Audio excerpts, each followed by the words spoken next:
I am sitting at my desk right now. It's Sunday. It's about 10 o'clock at night and I'm doing this video and I cannot believe that the weekend is already over again. Man, I've said it so many times. I even open up, I think, every single Gray's mail with this, that these weeks, they go by way too fast. And when we enter into the fall season and you got the holidays coming with Halloween and Thanksgiving and Christmas and New Year's, and man, it's just too much. But you know what? I'm always thankful to start a new week, right? All right, you guys, now the very first thing before I start this episode of Gray's Mail, I want to talk about this gameplay in the background. It is not me. You guys, I think I played the beta on Friday, and then I may have jumped on Saturday morning and played one or two quick games. I wasn't feeling it. I had nothing necessarily wrong with the game. I couldn't be bothered with it this week, and I had too much stuff going on. I played a little bit of a couple other games, and we'll talk about that later on this week, but this gameplay is impressive. And I like the calculated play style of it. It comes from a fellow YouTuber. His name is Straps. And I'm going to encourage you guys to all go check him out whenever I'm done talking on this video. I'm going to put his link in the description below so you guys click on it, go over there, sub to him, tell him thank you for the video. Straps I met through Thunderstruck Gaming. And he's a lot like my kind of style. He's older, more mature. He's in his 30s. He's got some kids. He's married. He has a really mature perspective on life and on gaming, and I think you guys would enjoy him. If you like me, you'll like him. And so I'm going to talk about his setup just a little bit because I wanted to know exactly what he was running with to help you guys out. Obviously, it's the NV4 Fallout Legendary. It's the one that you could get with the nuke on it. Suppressor stock, rifle barrel, hollow point. Interesting. Hollow point, yeah? He's using the Merc rig primarily because it has that infusion perk, which is the increased health regen, which is an obvious choice, obviously, if you're going to go for a nuke. The perks are Ghost, Scavenger, and Hardwire. I was a little shocked on the Hardwire. I figured he would go with Marksman because it gives you almost built-in toughness, but that's what he went with. Obviously Scavenger because he's going to go on that long streak. And then the score streaks apparently are UAV, Counter UAV, and Thor, but I don't think he really uses that Thor because he's on that streak, and then he calls in that nuke. So it's a great game. I don't believe he dies in it. And I let him go ahead and edit it. And it's perfection. He's really picking his spots. And it's just like in Black Ops 3 or Black Ops 2 or Modern Warfare 3 going for the Moab or going for a DNA bomb. You take your time, you pick your spots. You don't risk your life on doing something stupid. You play on the flank and you just work the enemy. And you know what? Congratulations to him. So you guys, again, go check him out. All right. But it's Gray's Mail time. And I'm going to start off with a real easy one, but a good one, all right? So this question comes from Andy, the Unknown Legend. And he asked me, what's your favorite food? And I know it's so simplistic of a question, but you know what? I think foods define people. And my favorite food, ever since I was a little kid, was pizza. Now, not just your generic pizza from Domino's or Papa John's or Pizza Hut. You know, those chains that just... they ruin pizza, man. I mean, I'm talking about good quality pizza with the good crust. You know what I'm talking about? And the original, the real toppings. You know, real cheese, real pepperoni. That's what I'm talking about. I make actually a homemade pizza. My family, I think I've said this before. My parents are both from New York. So, and my dad, when he was going through college, he actually ran a couple of pizza places. And so he had a recipe on a sauce, and we have recipe for doughs as well, but his sauce, man, it's so good. And so on special occasions, I'll actually make homemade pizza. But if you ask me, what is my favorite place to eat pizza? It's very simple. It's in Chicago. It's called Gino's East. That deep dish, thick pizza. And if you guys have never had it, you have got to make a trip to Chicago to eat it. Now, I will tell you this, that Gino's East, you can actually order it online. And they will, I think it's freeze-dried. I don't know exactly how they do it, but they will overnight it to you or ship it to you, and you can make it, and it is so good. It's like nothing you've ever had in your life. All right, so pizza is the answer. I thought this was a pretty cool one. It came from Black Ninja 797, and he asked me, if you couldn't have your current YouTube channel name, what would your channel name be? Now, first off, it would be very, very shocking that for there to already be a channel called Gray Disciple. I think there was actually a band called Gray Disciple, if I'm not mistaken. But for somebody to actually take the name Gray Disciple, I know for you, I have like over 400 videos now, so hearing the name Gray Disciple in the COD community may be a little bit more common than it was 9-10 months ago. But if I couldn't have Great Disciple, I already know what the channel would be named. My son's name is Ethan, and I've actually wanted him to start a YouTube channel, and I was going to call it Ethan's Got Game. And so his logo was going to be an egg with the little boy breaking out of it. You know, that was going to be his channel art. And I know there's probably some kid on here named Ethan. He's like, oh, I'm going to steal that. And I have so many ideas for him, but that's probably what the channel would have been called. It's Ethan's Got Game.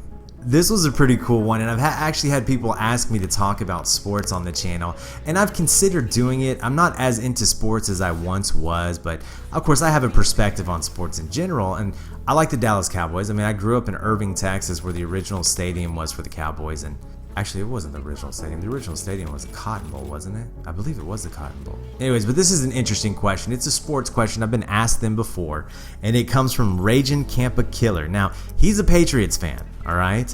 But he asks me, should the Cowboys keep playing Dak or Romo when he's ready? That's a great question. My personal opinion is this: don't fix what isn't broken. If Dak's on a streak and he's running that team and it's working out and the guys are rallying around him and they're winning the games, there's no reason to break the pattern. Now, I know it's Romo's team, but the fact is that Romo, he's had his shot, in my opinion. I think the guy should just ride off into the sunset. I mean, he makes a ton of money. He could be a backup quarterback. He could help work with Dak to get him ready, because obviously Romo is not going to be the long-term answer to the Cowboys situation. So my personal opinion, Dak stays in unless he loses 3 games in a row and you have no choice but to bring Romo back. That's what I think that they should do. All right, the next question comes from John McNaughton, and he asks me, do you own any guns? If so, what are they? Now, I grew up in Texas, obviously, so I grew up around guns. I went hunting. I think I went hunting for the first time when I was 7 or 8 years old. I've been deer hunting, squirrel hunting, duck hunting, dove hunting. And we've shot rabbits, wild pigs. I mean, I've done all different types of things. I've shot all different types of weapons. I've probably shot 40, 50 different types of pistols, rifles, shotguns. Currently, the only thing that I really keep around my house at any given time is a shotgun. I do have 2 little kids, and it's always made me a little bit nervous having a pistol. And even though I can put them away or put them in a safe, it always has made me a little nervous with that type of weapon in the house. But my kids are getting older, and my wife is becoming more comfortable with the idea, so we'll probably be purchasing more weapons. But I grew up with them. I'm very comfortable around them. One of my buddies, he has some assault rifles that we've shot before.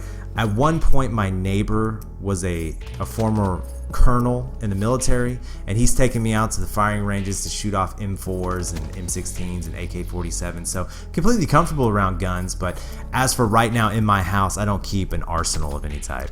All right, now here's one question that really made me think, and it came from Derek Kollinger, and I'm pretty sure I'm saying that correct. If I'm not, bud, I'm sorry.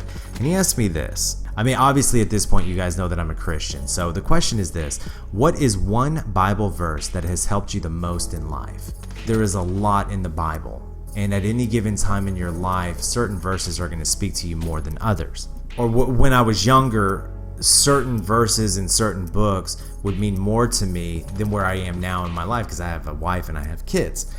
But there was one series of verses in the Bible, and I may have even spoken about them before in one of my Church for Gamers, and it's in the book of Romans.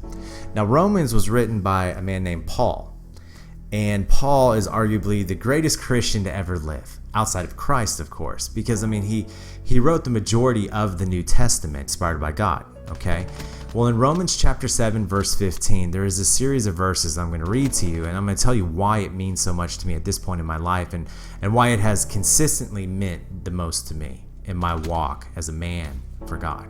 Now, I don't know where you're listening to this at, but it's very poetic, and if you have the ability, close your eyes and just listen to these verses that Paul writes. Okay? I do not understand what I do. For what I want to do, I do not do, but what I hate, I do. And if I do what I do not want to do, I agree that the law is good. As it is no longer I myself who do it, but it is sin living in me.